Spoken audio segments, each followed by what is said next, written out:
dessa forma de aula, né? De aula remota.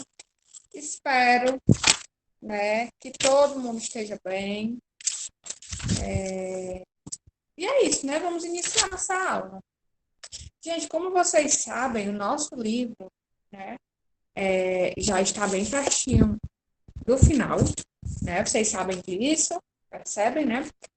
E nós vamos ter, gente, que voltar, tá certo? A revisar tudo que nós já vimos, né? Desde o começo do ano até agora, certo? Por quê? Né? Porque, como vocês sabem, primeiro ponto, porque o livro, né, vai acabar uma hora, e eu acredito que antes de nós terminarmos o ano letivo, então é bom que nós podemos revisar, né, esse conteúdo. Mas vamos lá, né? Aqui é a página 286, abram o livro de vocês, né? Na página 286, certo? Como vocês sabem, nós já lemos dois textos, né? O texto 1 e o texto 2, e nós estamos estudando o debate, o gênero debate, certo? Muito em breve vamos, né, marcar um trabalho com debate, mais ou menos parecido com aquele que nós fizemos, né? Aquele seminário que a gente fez. Só que agora um pouco diferente, porque nós vamos realmente debater, tá certo?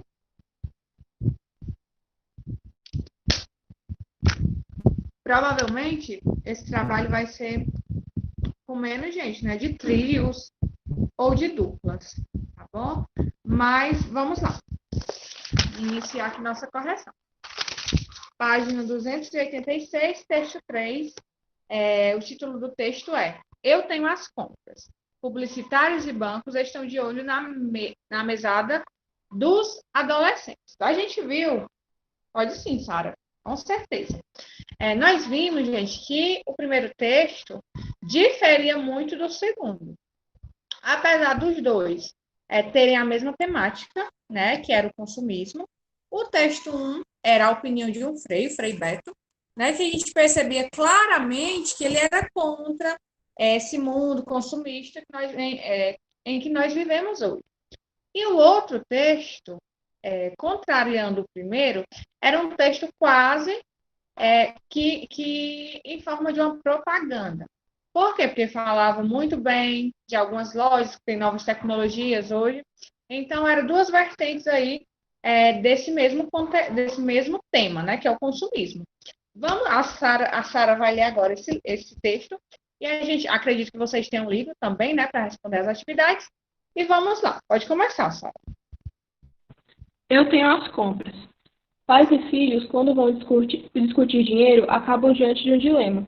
O que é melhor, estabelecer uma mesada fixa ou soltar o dinheiro aos poucos conforme a necessidade?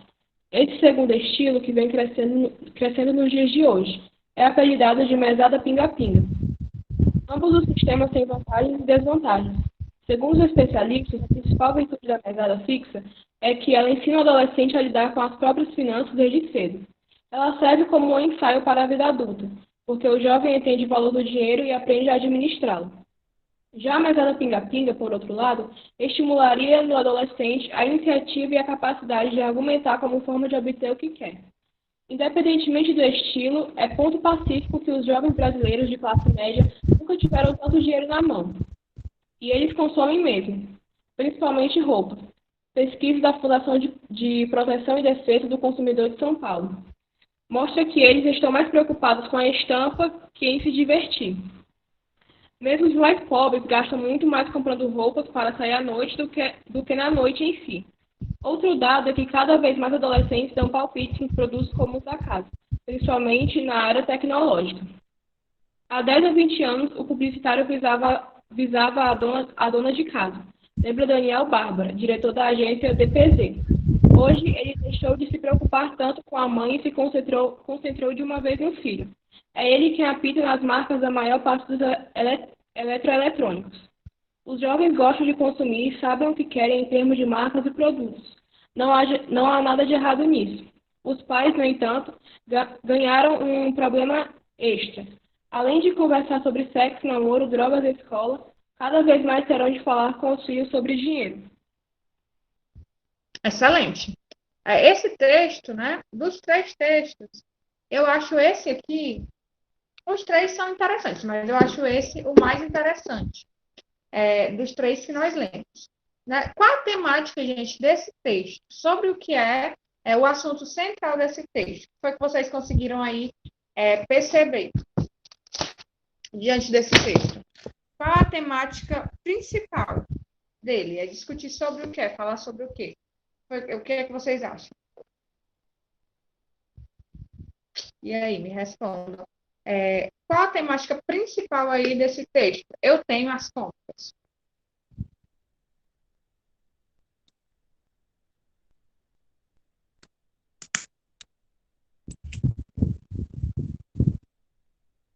Falar do dinheiro nas mãos dos adolescentes.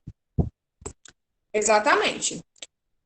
Aí, no início do texto, o autor, para começar a falar desse assunto, né, sobre dinheiro na mão do adolescente, como é que os adolescentes gastam hoje, ele inicia falando de uma coisa super interessante, que é a mesada, né? Que normalmente quem ganha essa mesada são adolescentes, né, de classe média ou alta, né? E ele fala dessa mesada de duas formas, gente. Ele fala da mesada fixa, né? E fala da mesada chamada de mesada pinga-pinga.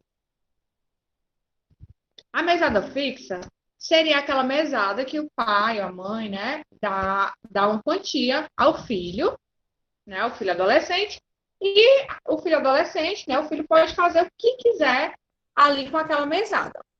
E tem essa mesada pinga-pinga, que é o quê? O pai dando dinheiro, né, a mãe, aos poucos, certo? Aí o texto fala que as duas formas são interessantes. Uma, porque o filho começa, o adolescente começa a ter noção, né, do que é o dinheiro, de quanto vale aquele dinheiro, né? Porque, por exemplo, quando o dinheiro não vem do nosso suor, do nosso trabalho, a gente não dá valor para ele. Concordam comigo, gente? Se você não precisa trabalhar, né? E tem tudo. Você vai dar valor àquele dinheiro? Eu acredito que não, né? Porque o dinheiro não é seu, não foi você que teve que sofrer o mês inteiro para ganhar. Então, você não dá muito valor àquele dinheiro. Aí, o que é que os especialistas dizem? Que quando esse adolescente ganha essa mesada fixa, ele aprende a ter mais responsabilidade. Por quê? Ele só vai ter aquele dinheiro durante um mês inteiro, né? E aí, o que é que vocês acham sobre isso, gente? Sobre esse tema? Vocês acham que isso realmente ajuda os adolescentes, no caso vocês, a serem mais responsáveis, a entenderem mais sobre o valor das coisas, do dinheiro? O que é que vocês acham? Quero saber a opinião de vocês, já que o texto fala aí sobre adolescentes, né? E é isso e tem tudo a ver com vocês. O que é que vocês acham?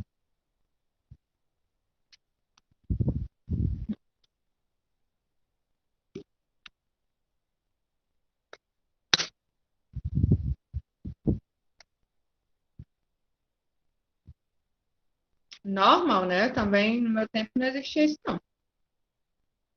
Coitado do meu tempo, coitado de mim. Vocês acham que qual dos dois tipos ensina melhor? Qual dos dois tipos é melhor para ser usado na forma de realmente ter consciência do dinheiro, ter consciência do que está gastando? Qual dos dois tipos? A fixa? Ou vocês acham que essa mesada pinga-pinga, que eu nem sabia que existia antes de ler esse texto, óbvio, esse tipo de mesada, né? Que tinha essa nomenclatura. Mas vocês, como adolescentes, né? E críticos, o que é que vocês acham desses dois métodos, né? Por que que esse texto veio aí falando sobre o consumismo, né? Porque tem tudo a ver com o dinheiro, com o gastar, com o comprar. O que é que ele diz aí no texto? Que cada vez mais os jovens estão gastando. Tem jovem que gasta mais dinheiro com uma roupa para ir para a festa, é o que ele fala aí no texto, né? Do que mesmo do que lá na própria festa. Gasta mais dinheiro para se arrumar do que lá, né? No certo local que a pessoa vai.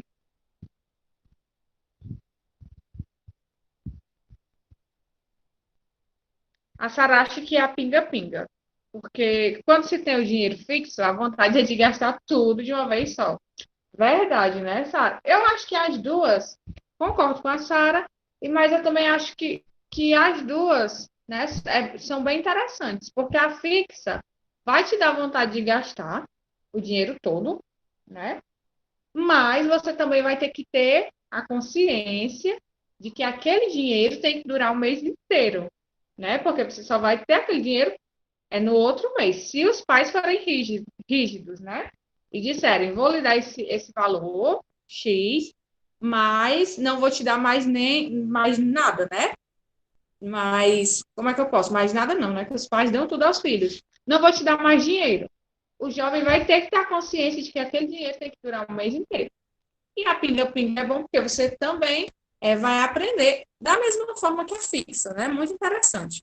Aí no final ele diz assim, achei muito interessante o último parágrafo, quando ele diz assim, ó, os jovens gostam de consumir e sabem o que querem em termos de marcas e produtos. Nada há de errado nisso. Os pais, no entanto, ganharam um novo problema, né? Ganharam um problema extra. Além de conversar sobre sexo, namoro, drogas e escola, cada vez mais terão de falar com os filhos sobre o dinheiro, né? Sobre o gastar, sobre o comprar, sobre o valor. E outra coisa que ele fala também é que as lojas deixaram de se preocupar com as mães, né, com as donas de casa, para se preocupar com o adolescente. Por que vocês acham que o texto nos traz isso, gente?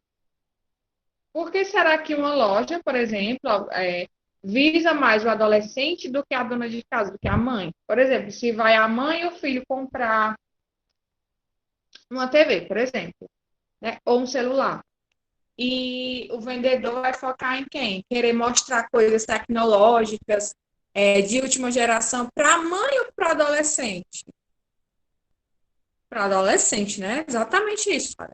Porque o adolescente procura buscar o que está na moda. E o que está na moda, né? O que tem de última geração, sempre é mais caro, óbvio, né? Se um produto é de última geração, tem mais funções, tem mais qualidade, vai ser mais caro. E o vendedor quer vender o produto mais caro. Então, por isso que o texto diz que agora estão focando até mais no adolescente do que na dona de casa. E eu concordo plenamente com isso, né? Aí vamos lá as questões. Página 287. Vai continuar lendo, Sara? Pode ler assim. No final do texto 3, observa-se um alerta aos pais. Além de conversar sobre sexo, namoro, drogas e escola, cada vez mais terão de falar com os filhos sobre dinheiro. Em qual dos 5 mandamentos a que se refere o texto 1 poderíamos enquadrar o alerta dado no texto 3? E por quê? Pronto, o que foi que vocês colocaram?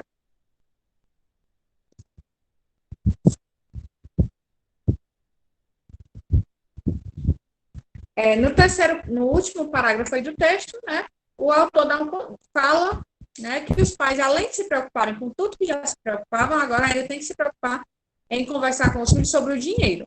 Em qual mandamento do texto 1 se enquadra, pessoal, esse conselho, esse parágrafo aí, esse último parágrafo? Foi o que vocês colocaram?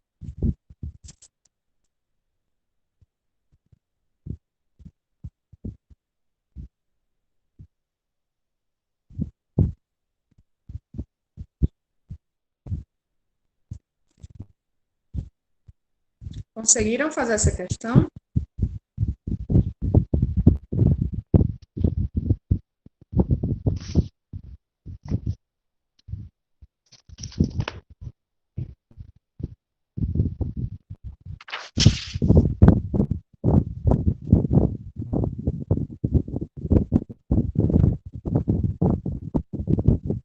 Ninguém conseguiu, gente, fazer essa questão?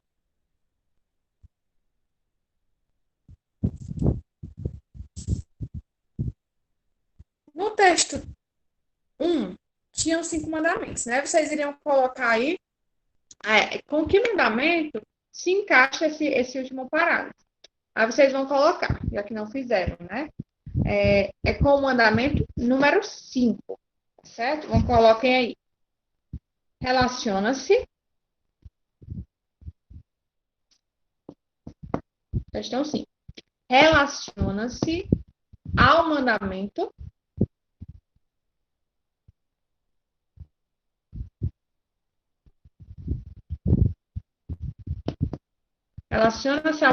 de número 5, né? Ou o quinto mandamento, tanto faz.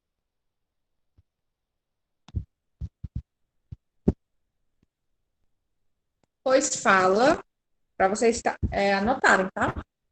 Pois fala sobre o consumo desenfreado. Pois fala sobre o consumo desenfreado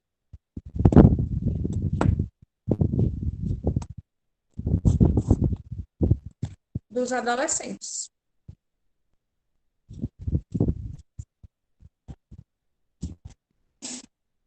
Repetindo tudo, tá bom? Relaciona-se ao mandamento número 5 ou ao quinto mandamento, vocês que escolhem. Pois fala do consumo desenfreado dos jovens, né? E cada vez mais os jovens estão consumindo de forma desenfreada, né? Pronto? Podemos passar para a questão 6, pessoal? Pode sim. Lá no mandamento 5, né? No quinto mandamento, lá do texto 1, ele fala exatamente sobre isso, né? Sobre essa ostentação que as pessoas têm hoje em dia, né? Querem hoje em dia, gostam, né? No caso, sexta questão. Agora, reescreva os períodos a seguir, retirados do texto 3, substituindo o termo em negrito por uma palavra ou expressão adequada de forma que o sentido original seja preservado.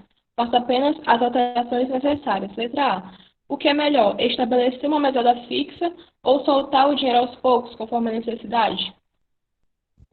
E aí, como foi que ficou a pasta de vocês? Vocês iam só trocar e se soltar por outra palavra, e se fosse necessário fazer as correções aí, as alterações, né?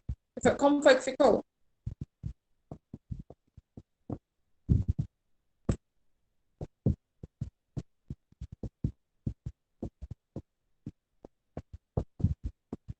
Muito bem, Sara. Mas alguém colocou alguma coisa diferente disso? Né? Realmente ficaria assim. O que é melhor, estabelecer uma mesada fixa ou liberar o dinheiro aos poucos conforme a necessidade, né? Então, correto, pode ser liberar sim, né? Liberar ou dar, colocou dar também, né? O que é melhor, estabelecer uma mesada fixa ou dar o dinheiro aos poucos, né? Pode ser liberar ou dar. B. Já a mesada pinga-pinga, por outro lado, estimularia no adolescente a iniciativa e a capacidade de argumentar como forma de obter o que quer. E aí? Vocês substituíram esse pinga-pinga por que expressão ou palavra?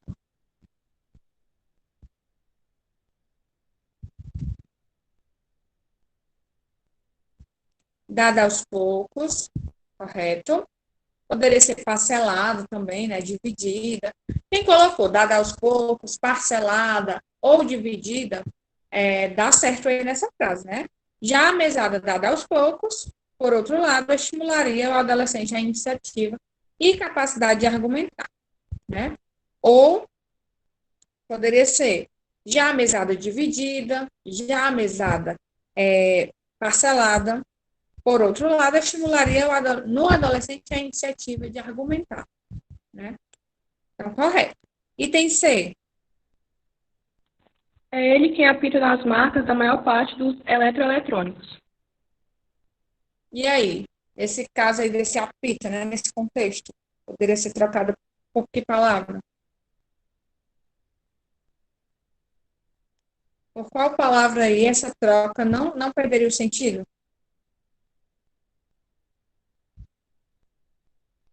É ele quem apita, nas marcas da maior parte dos eletrônicos. E aí, vocês colocaram o quê? Nesse caso, ele está se referindo ao jovem, tá? É ele quem? O adolescente. Pode ser que manda, né, nas marcas da maior parte dos eletrônicos. Que manda, que escolhe, que decide, né? Todas essas palavras dariam certo aí no contexto desta frase, tá bom? Pronto, gente, todo mundo conseguiu acompanhar a correção?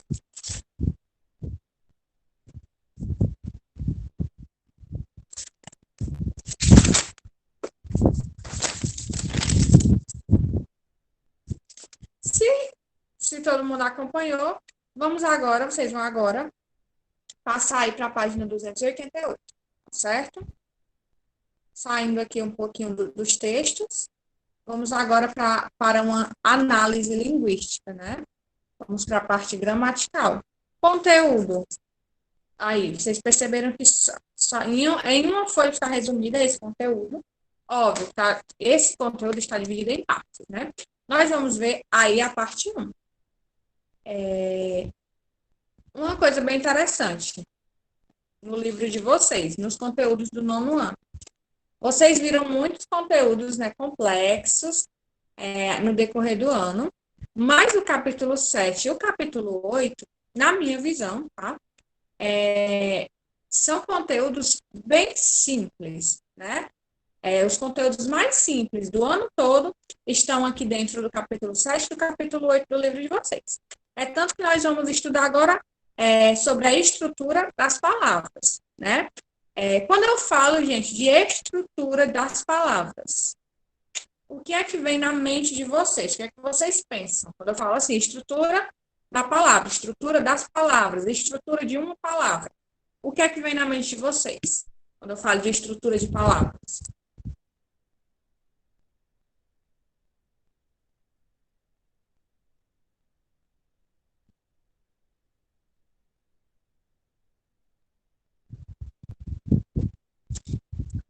Como as palavras são escritas, o que mais? Construídas. Exatamente, nesse caminho, né?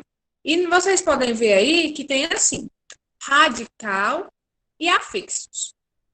Eu gostaria de saber de vocês já estudaram isso, eu queria saber se vocês ainda lembram. O que é o radical de uma palavra? Vocês devem ter estudado isso, estudaram isso no 7º ano, né?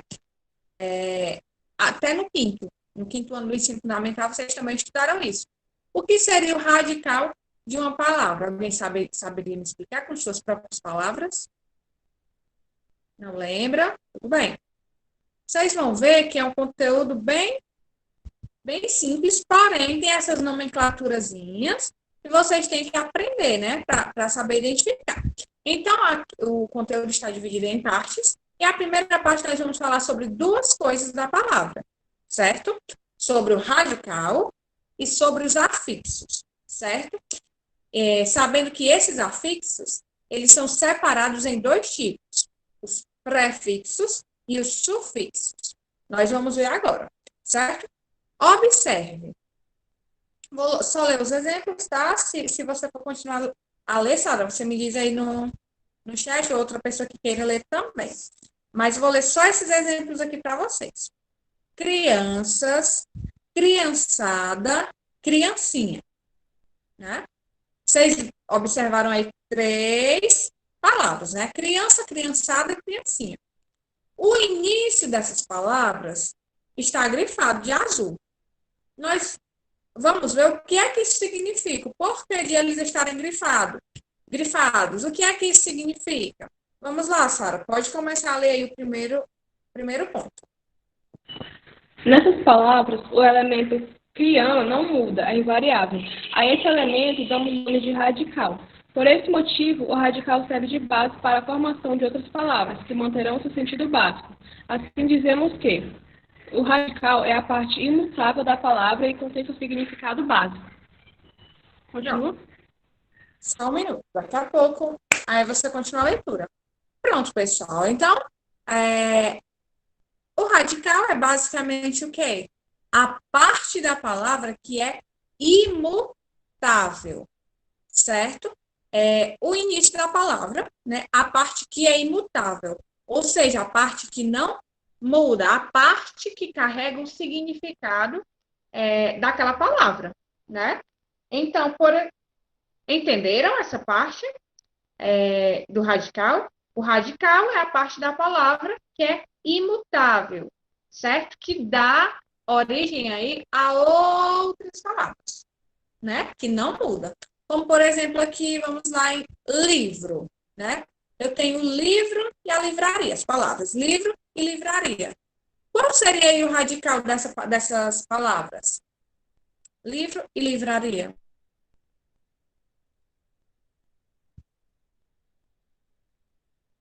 Exatamente. LIVR, que é a parte imutável, a parte que não muda, né? O início da palavra, certo?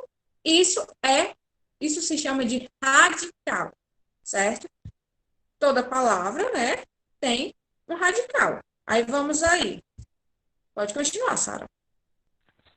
Portanto, para formar algumas palavras, muitas vezes basta apenas acrescentar outros elementos ao radical. Esses elementos que se ligam ao radical para formar palavras são chamados de afixos. Assim como o radical, os afixos também têm significado, observe.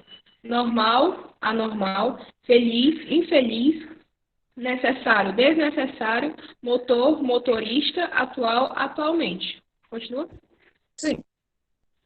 Nesses exemplos, as partículas destacadas são os afixos. Como você pode perceber, esses afixos podem ocorrer de duas formas: antes do radical, prefixos, ou depois do radical, sufixos. Quanto à formação, as palavras podem ser primitivas ou derivadas, simples ou compostas. As palavras primitivas não se originaram de outras, exemplo, jardim.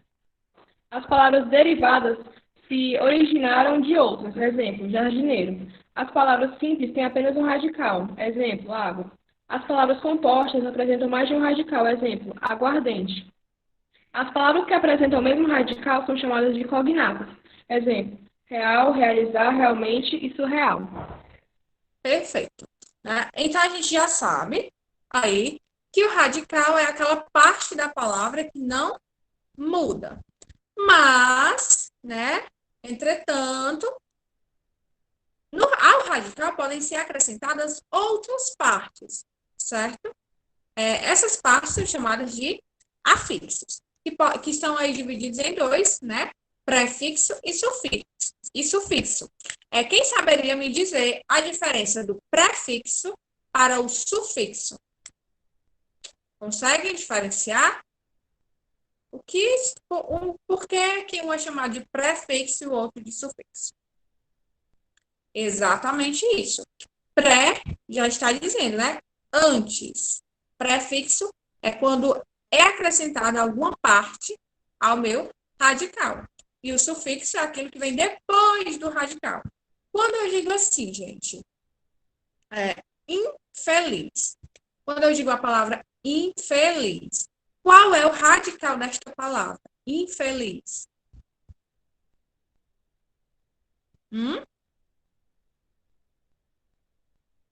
Feliz, né? Esse in que eu coloquei antes, né, do feliz, do radical, eu chamo de quê? De prefixo ou de sufixo? Prefixo, porque ele veio antes do meu radical. Agora, se eu digo assim, se eu pego a palavra feliz e digo, e dessa palavra vem a palavra felicidade. Nessa palavra felicidade, eu tenho um radical, né, que é o F-E-L-I, é o radical, e o restante dessa minha palavra é o quê, gente? O sufixo, certo? Por enquanto, o livro de vocês traz somente essas nomenclaturas aí, né? E vem falando das cognatas, que são as palavras que têm o mesmo radical. Mas depois vocês vão ver que existe também a vogal temática, né? As desinências. Mas, por enquanto, antes de nós passarmos para esse assunto, está tranquilo, gente? Entenderam até aqui? Assunto bem tranquilo, né? Radical, parte que não muda. Prefixo, aquilo que vem antes do radical. Sufixo, que vem depois do radical. Cognatas são as palavras que têm o mesmo radical. Como, por exemplo, aqui, né? Crianças, criançada e criancinha. São palavras cognatas, porque têm o mesmo radical. Por enquanto, o conteúdo é esse, tá certo? Nós, no decorrer aí do tempo, nós vamos ver que existem outras coisas ainda relacionadas à estrutura da palavra. É fácil, mas também não é só isso, né? Seria muito simples se fosse só isso. Aí vamos, gente, aí a página 289, certo? E diz aí, na questão 1, em cada grupo de palavras cognatas, identifique os elementos, o elemento comum e indique seu significado. Se for necessário, consulte um dicionário. Os primeiros exemplos que nós vemos aí são democracia, demagogia e demografia. O que é que essas palavras, gente, têm em comum? Vocês sabem? Na estrutura mesmo. O que é que elas têm em comum? Democracia, demagogia, demografia. O DEM, né? O mesmo radical. Exatamente. E vocês sabem o que significa essas palavras? De onde, não o que significa, né? Mas de onde vem essas palavras, né? Qual o significado?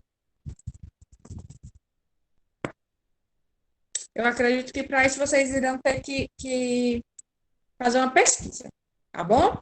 Aí vocês vão pesquisar e vão colocar e vão me dizer. Na B, micróbio, microfone, microscópio. O que é que eles têm em comum?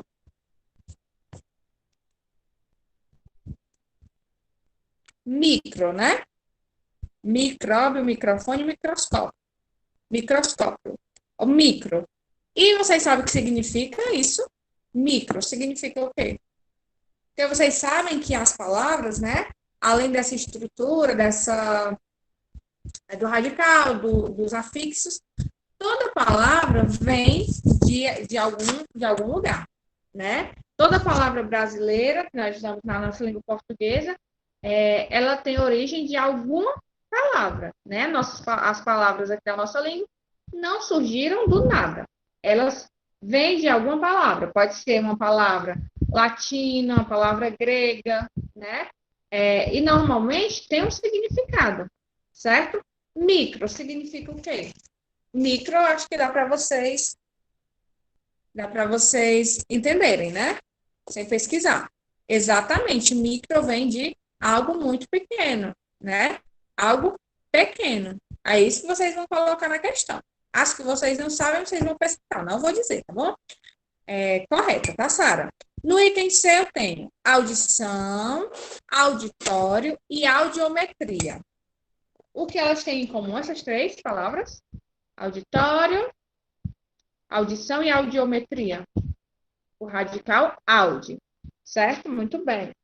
Né? E vocês conseguem saber o que isso significa, esse radical? Porque o radical, gente, é o que carrega, tá certo?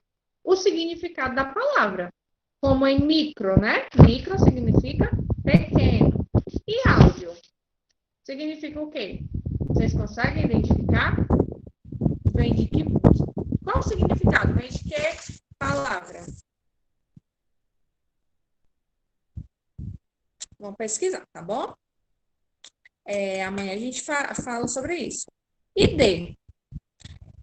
Polivalente, poliedro e policlínica. O que é que as três palavras... Qual o radical das três palavras? O que elas têm em comum? Poli. E o que significa poli? Eu acho que vocês já devem saber, né? Poli. Quando uma palavra aí vem com esse radical, né? Poli. O que significa? Por exemplo, quando eu falo em policlínica, quando eu falo, um exemplo que não tem aqui, poliglota. Esse poli significa o quê, gente? Exatamente.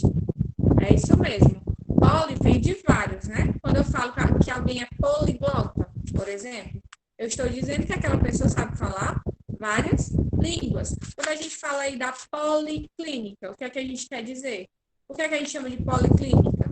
Porque é uma clínica, né, que atende várias, exatamente, tem vários tipos de atendimento, atende várias coisas, né? Tem dentista, pode ter médico para o coração, pode ter um pediatra, então tem de tudo naquela clínica.